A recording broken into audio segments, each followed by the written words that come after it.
It is the United States Ministry of Truth established by the Biden administration to combat disinformation from political dissidents. I have no idea what the Latin means. And then it says parody. What is that Latin phrase? Let them, oh man, I'm going to get roasted by the classical education community. If it's a Caligula quote, and it means, let them hate as long as they fear. Okay. Okay, that's apropos. Oh, let them hate me as long as they fear. Yeah. Okay. Before we get into who you really are, because you have quite a backstory, like separate story, because you also got fired like I did. I feel like you're trying to steal my act. You got the producer, you get fired. I don't know.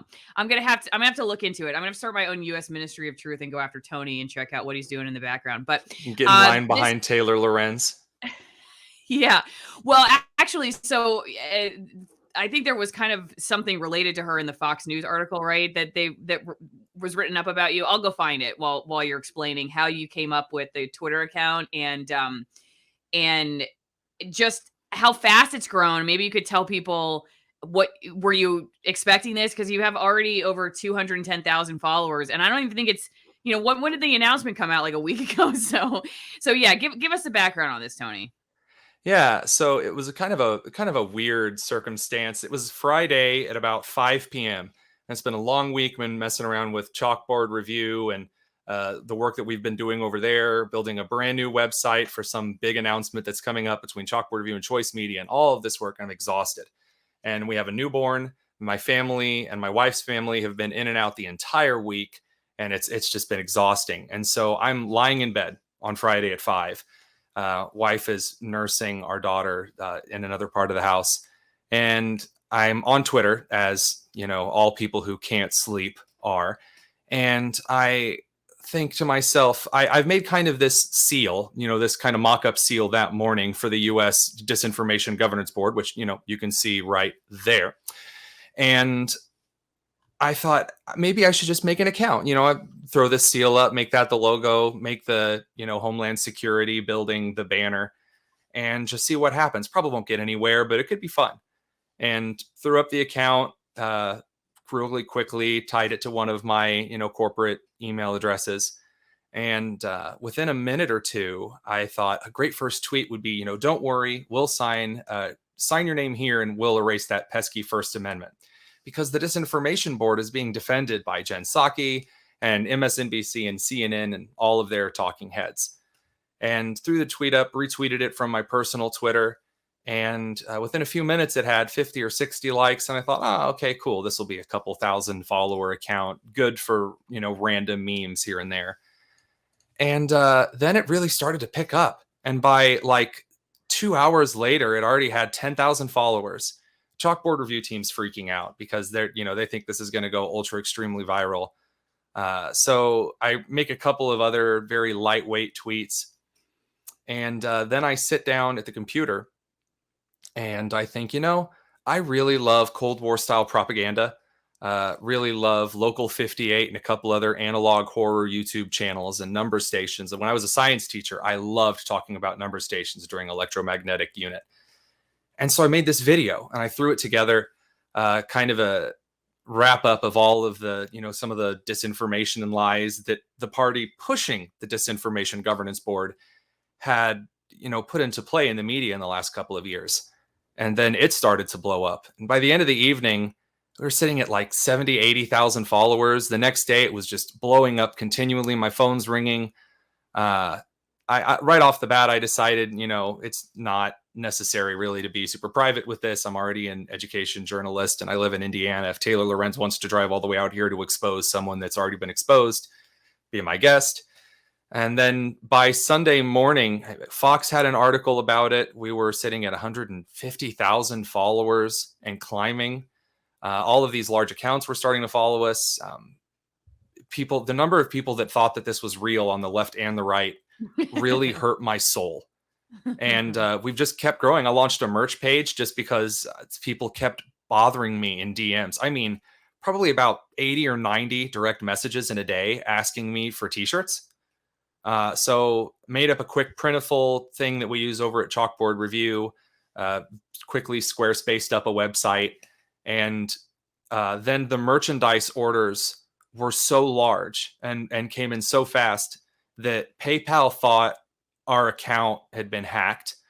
Capital One thought there was fraudulent activity on the debit card that we use. And Printful had so many orders because PayPal shut down, and then Stripe shut down, and then Capital One shut our card down, that Printful finally had to stop accepting new orders temporarily. There were so many coming in. I can't even believe it. And this is just something my wife and I just kind of made jokes over the weekend, making up tweets like North Dakota doesn't exist. It was just a blast. Mother's Day is quickly approaching, and what better gift for mom than a gift that supports this mom by checking out my sponsors. You know the mom in your life needs a superb glass of wine to finish off the day, so check out AllisonWinePromo.com. That's Allison with one L, winepromo.com, and you get 50% off of my favorite Malbecs from Argentina and 50% off shipping. These are extremely unique wines, just like mom and also just like mom.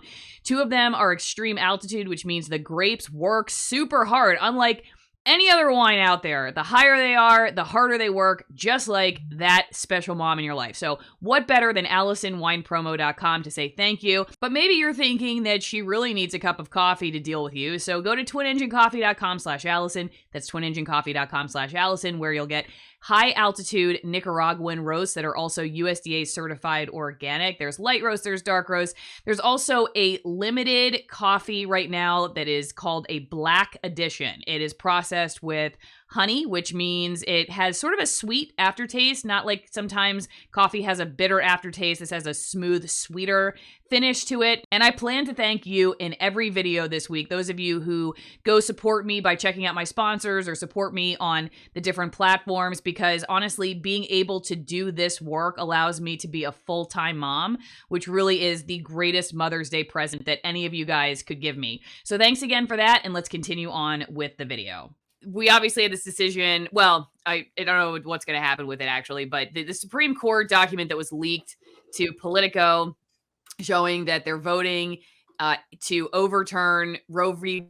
Wade and Planned Parenthood v. Casey, and like what that's going to mean. Biden's like coming out saying that abortion is a fundamental right, and so it's just all over the place now. And once again, my question is always, why are we seeing this? I think more than anything in my year and a half, 2 years of being in this new media world, that's what I wonder the most about anything we're like debating, we're allowed to debate. Why are we allowed to debate this? Why is this information passing us? Because I do think sort of the powers that be, if you will, are good at hiding it if they don't want people to know about it. So why was this document leaked? I'm just curious. Do you any thoughts on that? Since that's kind of breaking news right now, like not necessarily the decision itself, unless you want to talk about that. But as somebody who does education journalism, and why do you think this document was leaked?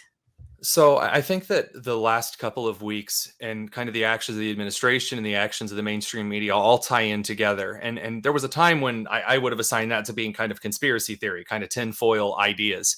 But in regards to the Disinformation Board being launched, which I think ties very much into this, I think they needed a way to announce that they were doing something as the administration right after the SEC came out and said, we're not going to stop Elon from buying Twitter. There's no reason. There's nothing illegal about him, buying Twitter. So the Biden administration comes out and says, hey, everyone, we're doing something. We're letting you know that we're doing something.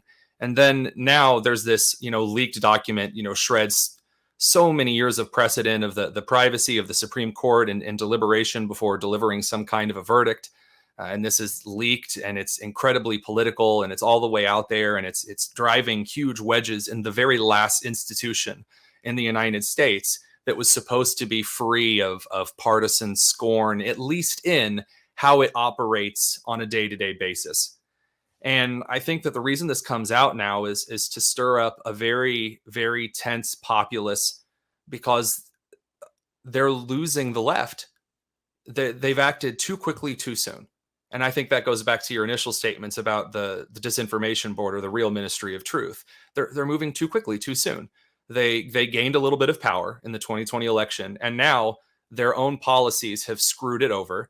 And so they launched this out there so that, as you have on the screen, that we can begin our scheduled 2 minutes of hate and distract us from the horrible policy. I mean, I don't know if you saw the NPR poll recently that showed that Biden is losing his approval rating with Generation Z. Generation Z. and I Alpha behind them, 37% approval rating. That's where the left's vote comes from, is the youth vote. And they're losing it. So of course they have to push this out there. Of course they have to shout it to the ceiling, because if they don't, the midterms are going to be even more of a bloodbath than they had originally anticipated. Okay, a couple questions from my locals community, AllisonMorrow.locals.com. If you're watching this somewhere else, go over there, join my editorial board. And first question, well, someone says there's a church down the road called Ministry of Truth. That's scary. I would like to know his thoughts on where the money and the learning plans for this are coming from. Why is this a priority and for who? Maybe I guess we're talking about the real.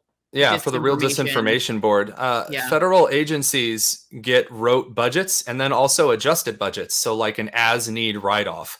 So money goes wherever they say that it goes. The Indiana Department of Education is given, which I have a lot of intimate knowledge of, which is why I'm using this example, is given a rote budget by the state, and they can use it for whatever they want. You know, the director of science can buy himself a Tesla, and the director of STEM, she can, you know, go buy 3 different cell phones if that's what she wants to spend the money on. The state superintendent can go buy a Tiffany bracelet. It really is not cataloged and specified what a lot of this money is meant to do, because the reason that's given is, well, you know, things are fluid. You know, things are very dynamic. Our needs today could be very different than our needs tomorrow. What if we need to hire a commission to investigate a Christian conservative group in Nevada over their claims about whatever thing is going on in October? And that kind of logic pervades federal bureaucracy and state level bureaucracy. So as to where the money is coming from and going, you and I have no idea, and we're not going to know, because it's not documented, because that's exactly how bureaucracy operates since the beginning of time. This is just a short clip of a full video that has basically been sanitized so it can fly under the radar on YouTube. If you want to see the entire conversation that we had, or the entirety of the commentary that you're watching, please go to one of my other platforms. One of the best places to go is AllisonMorrow.locals.com, where you can become part of my editorial board and pose questions ahead of time for interviews. But whatever you do, don't stay here on YouTube. If you want the full truth about what's happening around us, you gotta go somewhere else.